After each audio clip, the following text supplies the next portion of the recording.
Good morning, नमस्कार। मैं आपके साथ रंजना रावत और आप देख रहे न्यूज 18 बिहार झारखंड। सबसे पहले बात बुलेटिन में सीएम नीतीश के नए पते की। सीएम नीतीश कुमार का पता बदल गया है। एक अड़े मार्ग की जगह अब नीतीश कुमार का नया पता 7 सर्कुलर रोड पटना है। आइए आपको दिखाते हैं सीएम के घर के शिफ्टिंग की तस्वीरें। पहले इन गायों को देखिए, ये मुख्यमंत्री नीतीश कुमार की गायें हैं। अब जरा इनकी गिनती भी कर लीजिए। 1, 2, 3, 4, 5, 6, 7, 8, 9, 10, 11। भले ही तस्वीरों में 11 गायें ही दिख रही हैं, लेकिन सीएम नीतीश कुमार के पास 18 गायें हैं, जिन्हें एक एक कर अड़े मार्ग से 7 सर्कुलर रोड में शिफ्ट किया गया। कितनी गाय थी वहाँ जो आप लेकर के चले आए यहाँ पर? लगभग 18 गाय थी। 17-18 गाय। कितनी गाय थी? 17-18 गाय। वो सब यहाँ आ गए। नए बंगले में सीएम नीतीश कुमार की शिफ्टिंग देख लीजिए। पहले गायों को ले जाया गया, फिर सारा सामान एक एक कर 7 सर्कुलर रोड वाले बंगले में शिफ्ट किया गया। चाहे वो जमीन पर बिछाने वाला पावदान हो या फिर ट्रैक्टर पर लाद कर ले जाई जा रही टेबल कुर्सियां, यहाँ तक कि सीएम की सुरक्षा में तैनात जवान भी एक अड़े मार्ग से 7 सर्कुलर रोड बंगले में शिफ्ट हो गए। अब मुख्यमंत्री यहीं रहेंगे, इसलिए इस बंगले की भी सुरक्षा बढ़ा दी गई है। काफी संख्या में पुलिस के जो जवान हैं वो यहाँ पर पहुँच रहे हैं अपने अपने सामान के साथ। और जब सारा सामान पहुँच गया, उसके बाद खुद सीएम नीतीश कुमार अपने नए आवास पहुँच गए। देखिए, इस वक्त आपको हम रात की तस्वीर दिखा रहे हैं कि सीएम नीतीश कुमार पहुंच गए हैं। हम लोग कोशिश करते हैं कि सीएम कुछ बताएं अभी कैसा लगा आवास। और देखिए कि सीएम मुस्कुराकर अभिवादन कर रहे हैं और आवास के अंदर प्रवेश कर गए हैं। तो ये देख सकते हैं कि आवास पर गहमागहमी तेज हो गई है।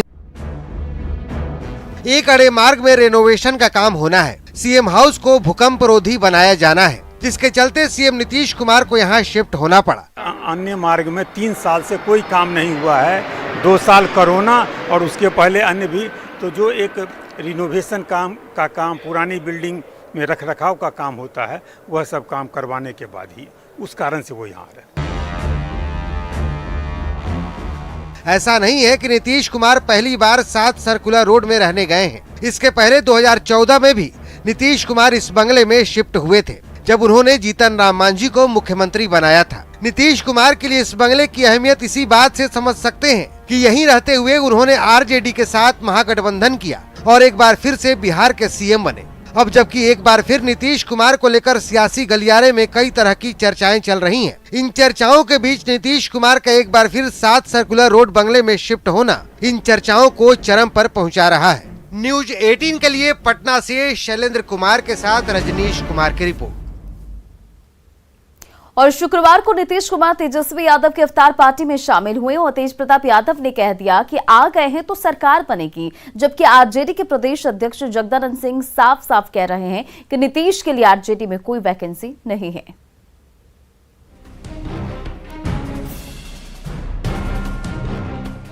पिछले 24 घंटे से बिहार की सियासत में सिर्फ इसी तस्वीर की चर्चा है। 4 सालों बाद नीतीश कुमार लालू राबड़ी के आवास पहुंचे थे और जिस गर्मजोशी से नीतीश कुमार और लालू परिवार की मुलाकात हुई, उसके बाद चर्चा इस बात की होने लगी कि नीतीश कुमार के मन में आखिर है क्या।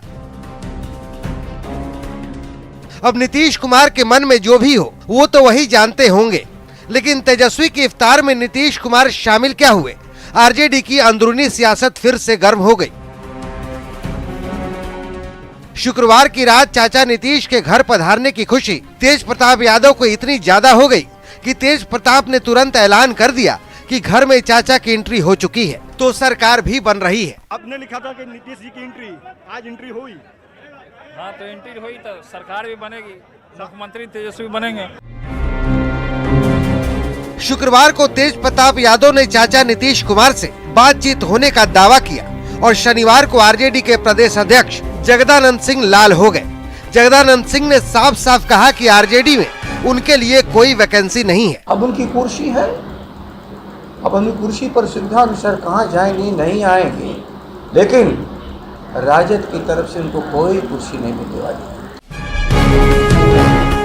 पहले से ही जगदानंद सिंह पर हमलावर रहे तेज प्रताप यादव को उनकी ये नो वैकेंसी वाली बात अच्छी नहीं लगी। फिर क्या था, तेज प्रताप यादव ने न्यूज 18 पर जगदानंद सिंह के ऊपर कई आरोप मढ़ दिए कि कल 10 नंबर में जब पूरे सारे लोग थे, बिहार की महान जनता, आदरणीय पूजनीय जनता, तमाम लोग वहाँ उपस्थित थे, बड़े बड़े दिग्गज नेता थे, तो आखिर ये क्यों रूठे हुए हैं?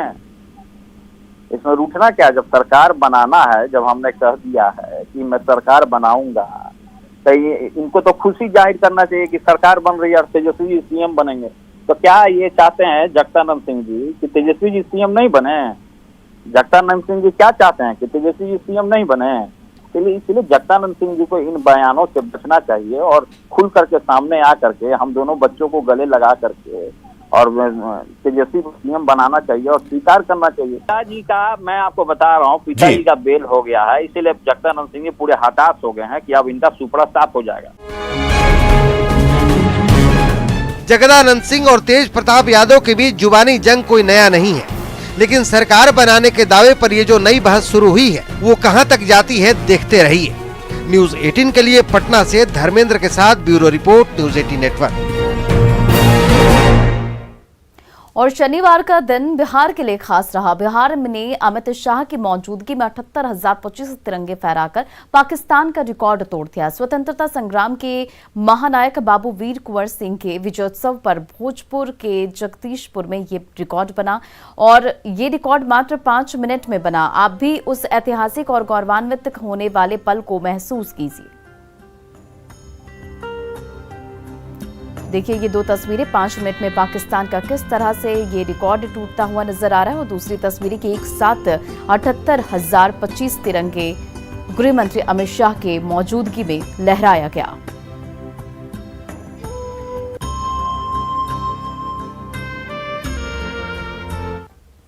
और शनिवार का दिन बिहार ही नहीं पूरे देश के लिए ऐतिहासिक रहा। गृह मंत्री अमित शाह की मौजूदगी में वीर कुंवर सिंह की धरती से बिहार ने पाकिस्तान का रिकॉर्ड ध्वस्त कर दिया। पूरी रिपोर्ट देखिए।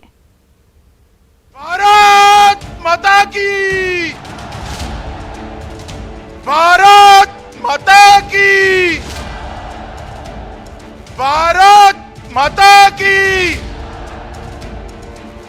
शनिवार का दिन 2 मायनों में बेहद खास रहा। अंग्रेजियत की चूल्हे हिलाने वाले बाबू वीर कुंवर सिंह के गांव दुलौर में पूरी भव्यता के साथ विजयोत्सव मनाया गया। तो वहीं आजादी की पहली लड़ाई के सबसे बुजुर्ग नायक की धरती से पाकिस्तान का रिकॉर्ड चकनाचूर हो गया। एक साथ 78,000 से ज्यादा झंडा लहराकर विश्व रिकॉर्ड बनाया गया।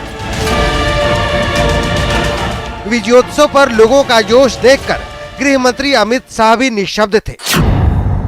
मगर आज ये राष्ट्रभक्ति का जो उफान यहाँ दिख रहा है वो देखकर मैं सच अर्थ में निशब्द हूं। ऐसा कार्यक्रम मेरे जीवन में मैंने कभी नहीं देखा। विजयोत्सव में पहुंचे केंद्रीय गृह मंत्री अमित शाह का भव्य स्वागत हुआ। उन्हें लाल पगड़ी पहनाकर सम्मानित किया गया और तलवार भेंट की गई, जिसके बाद गृह मंत्री ने तलवार लहराकर लोगों का अभिनंदन किया।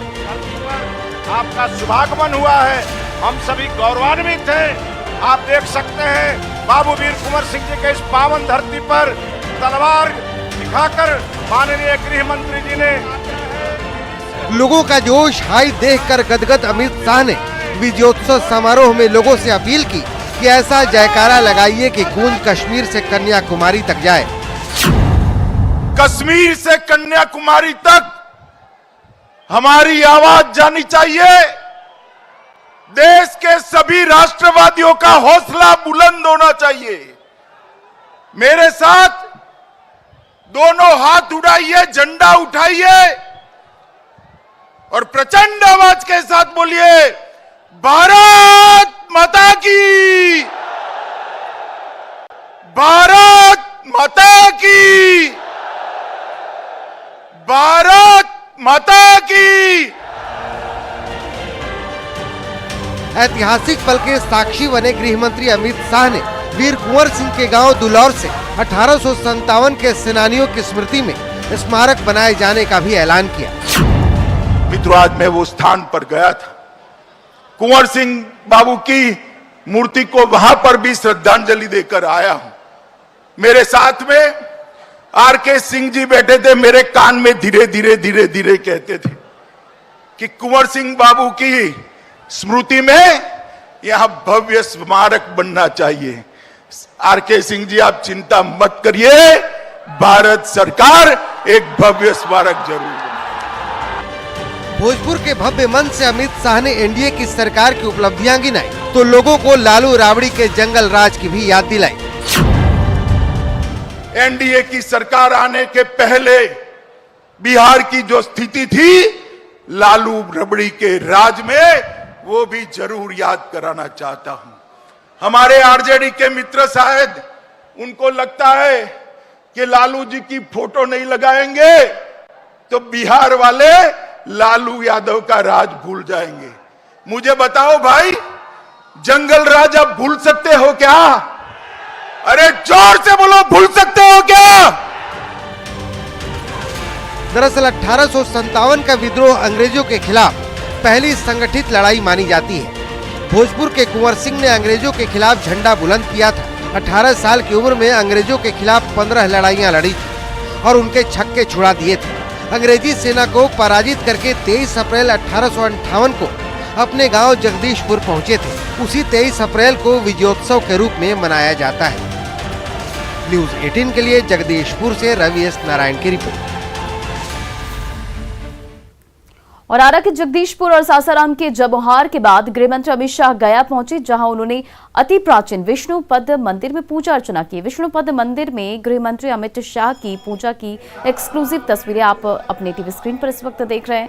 इस मौके पर उनके साथ डिप्टी सीएम तारकिशोर प्रसाद और बीजेपी के प्रदेश अध्यक्ष संजय जायसवाल भी मौजूद रहे। विधिवत पूजा के साथ अमित शाह ने यहां आरती भी की। मान्यता है कि यहां भगवान विष्णु के चरण साक्षात हैं, जिनके दर्शन और पूजन से मोक्ष की प्राप्ति होती है। पंडा समाज की ओर से ये मांग की गई कि देश के दूसरे तीर्थ स्थलों की जगह गया का भी विकास किया जाए और साथ ही गया का नाम बदलकर गया जी कर दिया जाए। एक चरण पे उन्होंने 1650 पूजा, तुलसी अर्चना, माल्यार्पण किया और सभागृह में उनको सम्मानित किया गया। गणना समिति प्रबंधन और उनके तीर्थ पुरोहित समूहलाल विठल ने उनकी पूजा करवाई। हम लोगों ने गया से संबंधित 3-4 बातें उनको मांग की है। एक तो पहले गया जो तीर्थ है, इसके साथ गया जी शब्द जोड़ा जाए, क्योंकि अपने आप में सुनने में लोगों को अच्छा नहीं लगता है। ये श्रद्धा का तीर्थ है और जब तक रिस्पेक्ट नहीं आता है, इसलिए उसको जोड़ा जाए। दूसरी मांग हमारी थी कि गया जी में जैसे अन्य तीर्थों में विकास हुआ, उसी तरह और विकास के कार्य किए जाएं और केंद्र सरकार की जो 2-4 योजनाएं, हृदय प्रसाद आदि चल रही थी, उन योजनाओं के अंतर्गत बहुत बड़े काम करवाए गए हैं, उनमें और कार्य करवाए जाएं।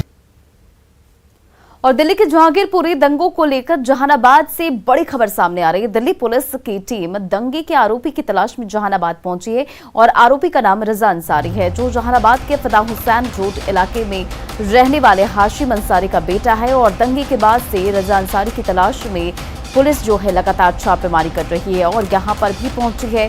दिल्ली पुलिस ने उसके बाद घर के इश्तिहार भी चिपकाया है और बताया जा रहा है कि इश्तिहार में आरोपी को सरेंडर करने को कहा गया है और अगर वो सरेंडर नहीं करता है तो घर की कुर्की जब्ती भी की जाएगी। हम अभी खड़े हैं जहानाबाद के फिदा हुसैन रोड में।